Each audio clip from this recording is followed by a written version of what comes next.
haïtienne, honorable vice-recteur des affaires académiques à l'Université chrétienne du Nord d'Haïti, monsieur le secrétaire général de la Convention baptiste d'Haïti, distingués membres du comité exécutif de la CBH, honorable directeur du Collège pratique du Nord, collègues pasteurs de la CBH, distingués pasteurs des autres missions et dénominations, très chères épouses des pasteurs, distingués avocats du barreau du Cap haïtien, honorables autorités étatiques, membres de l'Église baptiste de Soufrière, chorales, délégations et groupes présents, prestigieuses délégations du corps médical de l'hôpital de Fort Saint-Michel,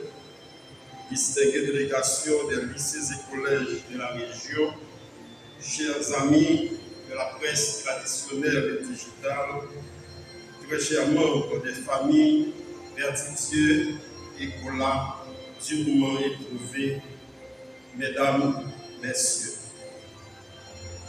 Il est des moments où les mots deviennent trop petits pour exprimer la grandeur d'une vie et où le silence lui-même devient une forme de discours.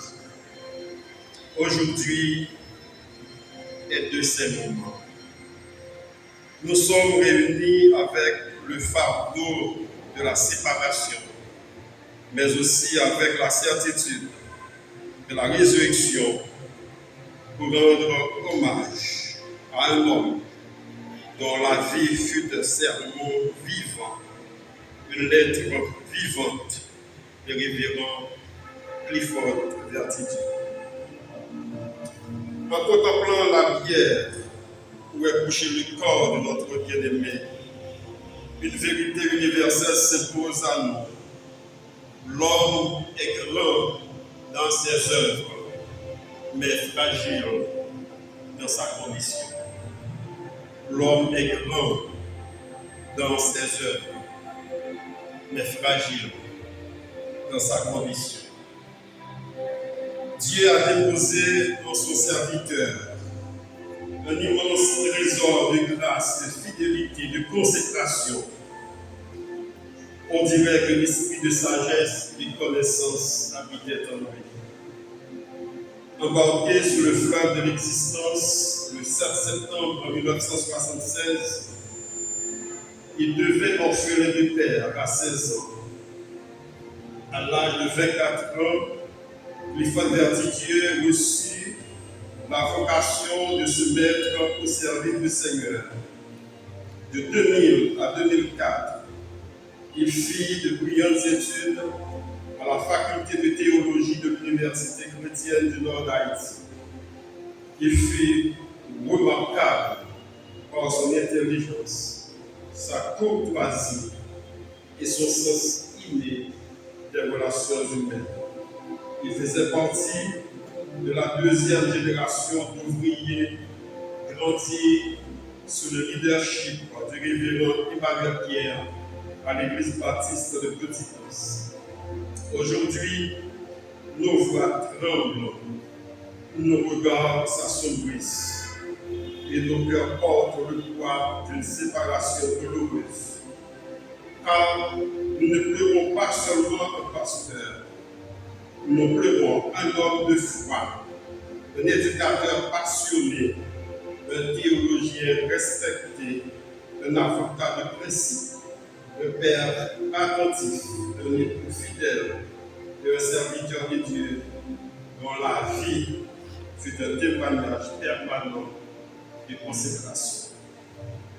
Dieu seul sait pourquoi il a déposé tout ce trésor dans un vase de terre.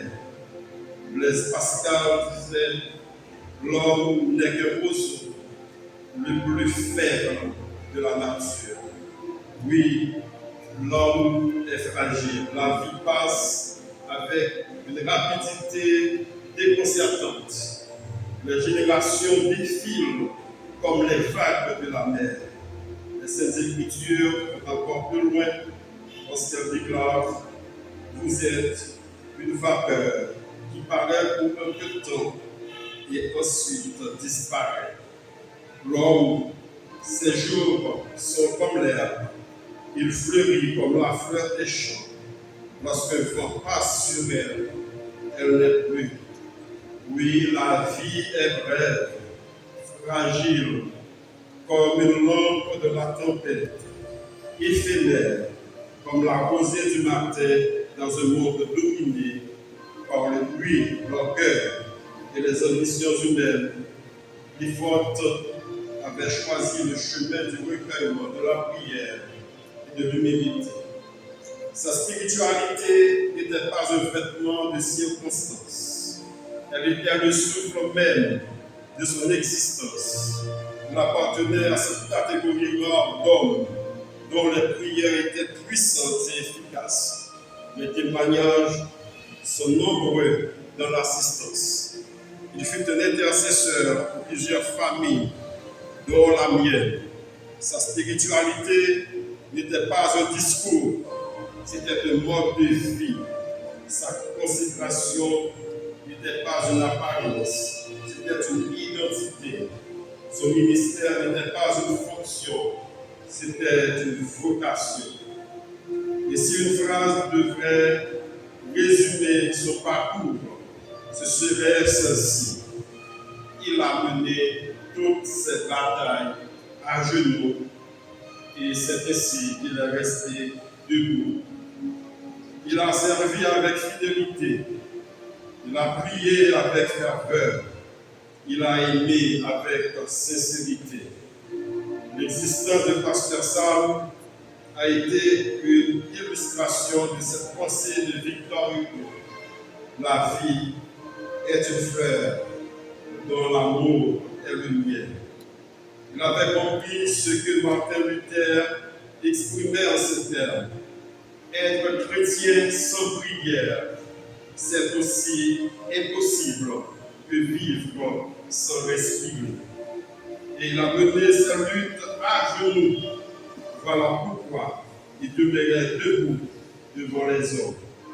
Aujourd'hui, il laisse derrière lui une épouse fidèle, des enfants éprouvés, des frères et sœurs, des beaux-parents affligés, une église blessée et toute une communauté qui mesure désormais le poids de son héritage. Mais il laisse aussi quelque chose que la mort ne pourra jamais ensevelir: son témoignage. Car les grands serviteurs de Dieu ne disparaissent jamais. Ils continuent de vivre dans les consciences qu'ils ont éveillées, dans les vies qu'ils ont touchées et dans les prières qu'ils ont inspirées. Au nom du rectorat de l'Université chrétienne du Nord d'Haïti, du corps professoral, du personnel administratif et de toute la communauté universitaire, nous présentons nos plus sincères condoléances à la famille endeuillée, à l'église baptiste de Petit-Os, à l'église baptiste de Soufrière, ainsi qu'à la grande famille de la Convention baptiste d'Haïti. Révérend Clifford Verdi-Dieu n'est pas mort, il a simplement changé d'adresse. Et pour être plus juste juridiquement, il a tout simplement changé de domicile. Qu'il soit accueilli dans la gloire de notre grand Dieu et que son âme repose en paix. Merci.